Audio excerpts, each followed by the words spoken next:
iPad Pro, 12.9-inch display, ProMotion technology at 120Hz, M1 chip, Face ID, Thunderbolt USB-C connector. iPad mini, 8.3-inch display, 60Hz, A15 Bionic chip, Touch ID, USB-C. I've been using these two iPads for a year and a half now, and today we are pitting the small ones against the giants. What do these iPads look like? Well, in terms of design and materials, Apple has certainly spared no expense on either the mini or the Pro version.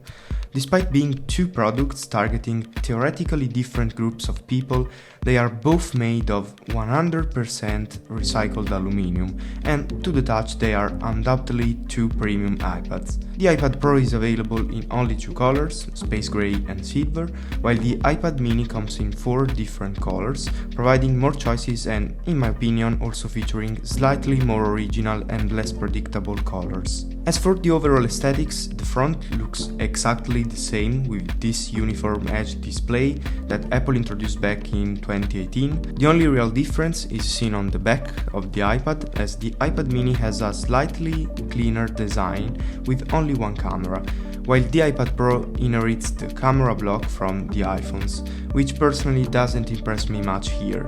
And now let's move to display battle. Despite of dimensions, I think this is the real point where iPad mini loses ground. Indeed, I think this is the most important difference, because in the iPad Pro we have 120Hz display, which is really noticeable on a screen this large. Many argue that to see the difference between a 60 and 120Hz display, one needs to pay special attention, but I believe that here the difference is quite evident, and I also think it's one of the reasons why the iPad Pro seems more powerful. Navigating menus, scrolling through pages, reading long texts is definitely more enjoyable here, especially if you use this device as your main one. If we then combine this with the use of the Apple Pencil, then we will notice even more what I'm talking about. Surely, if you're not just taking quick notes but also using the iPad for drawing or creating more complex projects, then the experience will be a whole different story here. I mainly use Procreate as a program to draw and design my wallpapers, for example. By the way, I take this opportunity to thank the thousands of people who have supported me and write it to me daily. But getting back to our topic, drawing on Procreate on this iPad really changed things. There are many small details that, if not noticeable on a small screen like that of the iPhone, are certainly noticeable here. That being said, the display of the iPad mini is by no means bad, but it simply doesn't clearly stand up to comparison with its bigger brother. So, Mattia, you could ask me, how do they really perform throughout the day? We will notice a speed difference during everyday life.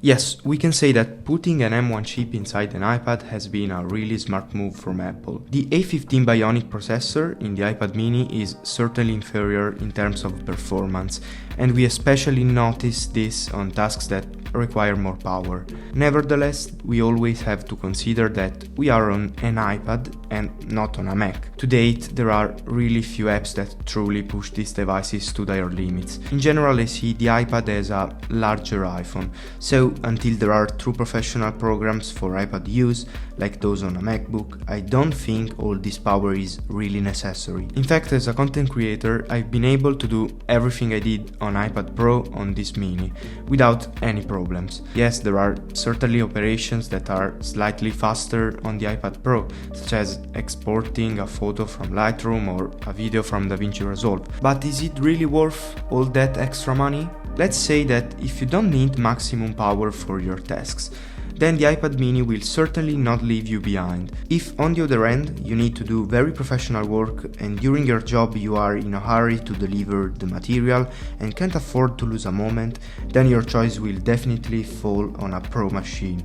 Speaking of power, it's important to make a clear distinction between the features that these two devices can offer. Regarding the iPad Pro, here some features come into play that could be useful to many people, such as the management of apps in Windows that can be freely moved and resized thanks to the Stage Manager. For obvious reason, this feature is not present on the iPad mini, both to its lower power and especially because of the significantly smaller screen. You can also use the iPad Pro with an Apple's Magic Keyboard, which turns the device into almost a hybrid laptop. Let's say that if the iPad Pro wants to try to partially replace the MacBook, the iPad mini on the other end aims to replace your iPhone.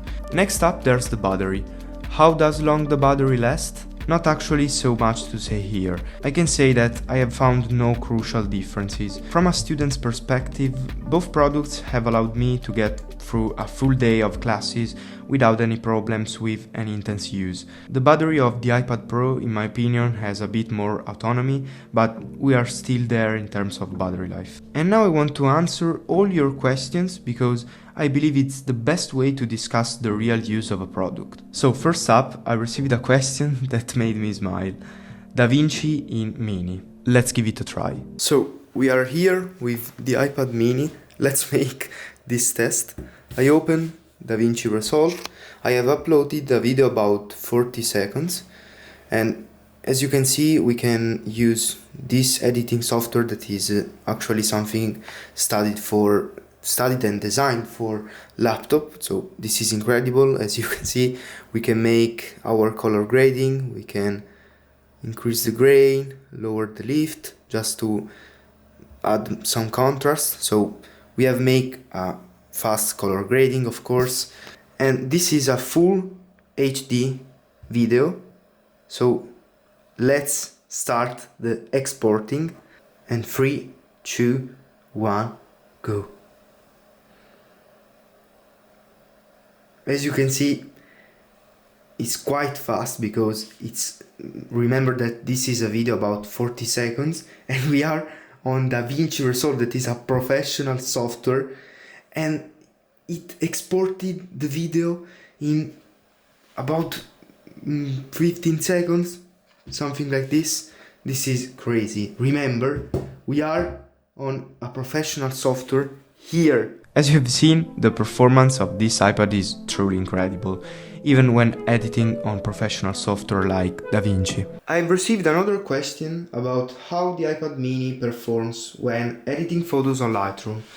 Well, as you can see, I have used this iPad mini for a lot of months and just to run my whole business, because I have edited all the pictures that you see on my social, and as you can see, I can open a photos.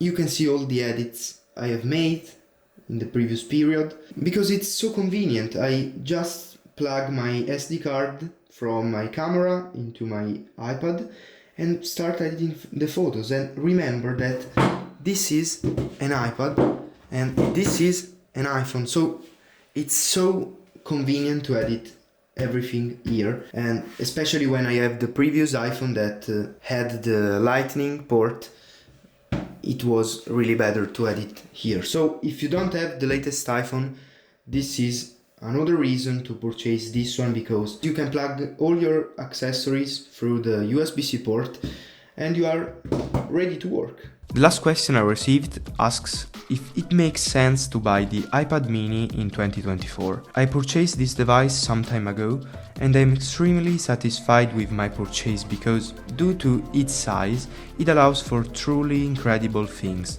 In my opinion, if you are considering getting a new iPad now, it doesn't make sense to go for a mini at the moment, because the latest leaks confirm the possible release of a new iPad mini. Therefore, I recommend waiting for a few more months, hoping that Apple will release an improved version of this iPad. To conclude, I recommend the iPad Pro to all those who truly need high performance on the iPad and primarily base their productivity on this device. For those on the other end who simply want another device to complement their smartphone and somehow aim to distinguish a more relaxed and easy phone usage from a more work or study oriented use like the iPad, well, I would say that the iPad mini is definitely suitable for you. I'm personally a huge fan of the iPad mini, and I would love the release of an iPad mini for pro users, because it would be just that little boost that would definitely make me move to it. Anyway, both of these iPads are great devices. Just make your choice based on your needs and on your budget. And wishing you the best. See you soon.